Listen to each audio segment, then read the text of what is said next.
두 번째 소식은 굉장히 반가운 소식인데요. FA50PL 관련된 소식이 들어와 있습니다.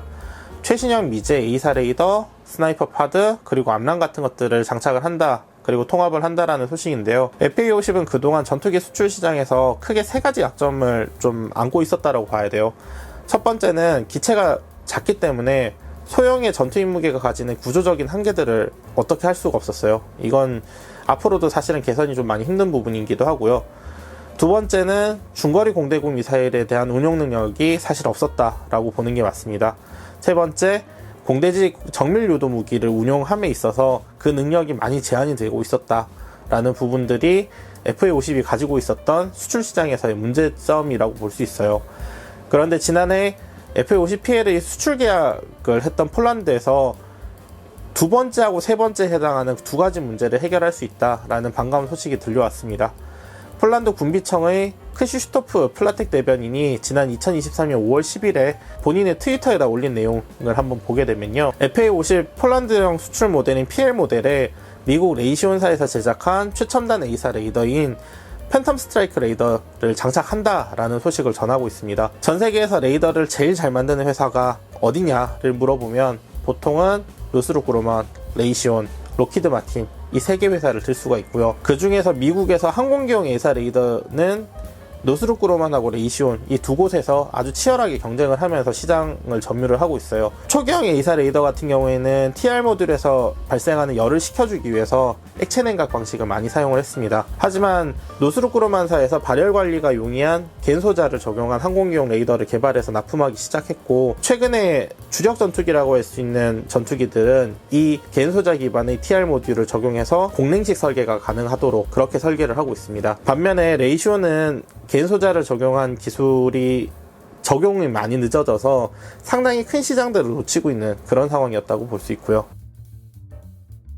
A사 레이더의 여러가지 장점들을 이야기를 할 때 우리가 빼놓지 않고 봐야 되는 부분 중에 하나가 저피탐 특성입니다. 항공기 레이더 같은 경우에 출력을 필요 이상으로 가져가게 되면 이게 너무 강하기 때문에 상대의 RWR이나 일린트 같이 ES 장비에 이 신호가 걸릴 가능성이 굉장히 높아져요. 그렇게 되면은 아무래도 내가 있는 위치 같은 것들이 쉽게 노출이 되겠죠. 통상은 민간에서 뭐 국뽕 유튜버나 밀덕이나 이런 분들은 A사 레이더 기술 얘기할 때 출력이 높은 것만 이런 것들을 강조를 해서 소자를 뭐 어떤 걸 쓰게 되면은 레이더의 전체 출력이 얼마까지 높아질 수 있습니다, 뭐 이런 식으로 얘기들을 하시는데, 이런 부분들은 전형적인 아마추어리즘이라고 할 수 있고요.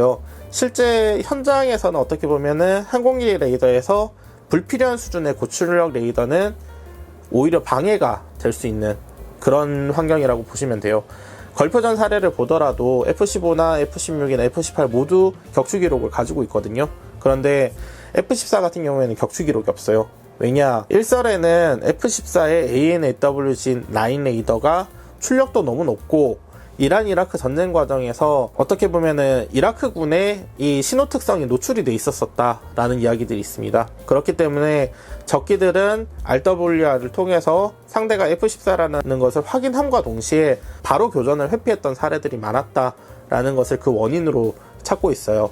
앞으로의 대부분의 항공기 플랫폼들이 스텔스 설계를 다 하게 될 텐데, 기껏 스텔스 설계한다고 모델 개발하는데 엄청나게 큰 비용을 들여놓고 정작 작전할 때 고출력 레이더 나 가지고 있으니까 키고 다닐래요라고 하면서 막 여기저기다가 내가 있는 위치를 막 자랑하면서 돌아다닐 수는 없는 노릇이잖아요. A사 안테나의 TR 모듈에 갠소자를 적용하는 것은 액체 냉각이 아닌 공냉식으로 레이더를 설계해서 소형화하고 경량화하기가 좋기 때문입니다.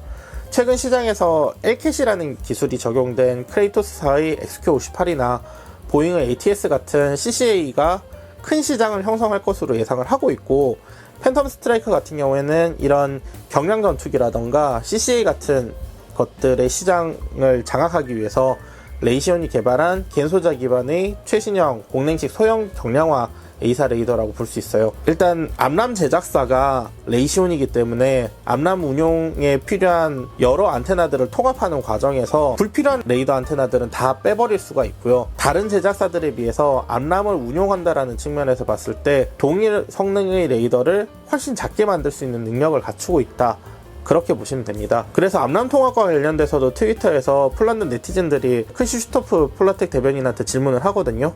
대령님, FA50PL에 암라미 통합이 됩니까? 라고 물으니까 답은 예, 그렇습니다. 하지만 어느 시점에 이것이 통합이 될 것인지는 이야기하지 않겠습니다. 이렇게 이야기하셨고요. 그리고 크리슈토프 플러텍 대변인은 스나이퍼 파드에 대한 통합 계획도 리트윗을 같이 합니다. 그래서 좀 확인을 해봤는데 5월 9일에 미국 국방부 산하 국방안보협력국 DSCA에서 FA-50PL에 장착할 34대의 스나이퍼 파드에 대한 대폴란드 FMS 판매 계획도 같이 공지가 돼 있었어요. 보통 전투기 센서를 생각할 때 사람들은 레이더만 있다라고 생각하시는 분들이 많은데 공대공 임무 시에는 레이더가 주요 센서라고 할 수 있겠지만 공대지 임무 시에는 타겟팅 파드의 역할이 아주 절대적이고 매우 중요한 센서라고 볼 수 있습니다. 이때 레이더는 그냥 좀 보조적인 수단에 불과한 거죠. 특히나 이동표적 공격할 때는 타겟팅 파드하고 레이저 유도 무기를 같이 결합해서 사용하는 경우들이 굉장히 많기 때문에 그 중요성이 더 강조가 되는 것이고요. 공대지 임무 중에서도 특히나 캐스 임무라던가 아니면은 DT 임무라고 해서 긴급 표적 처리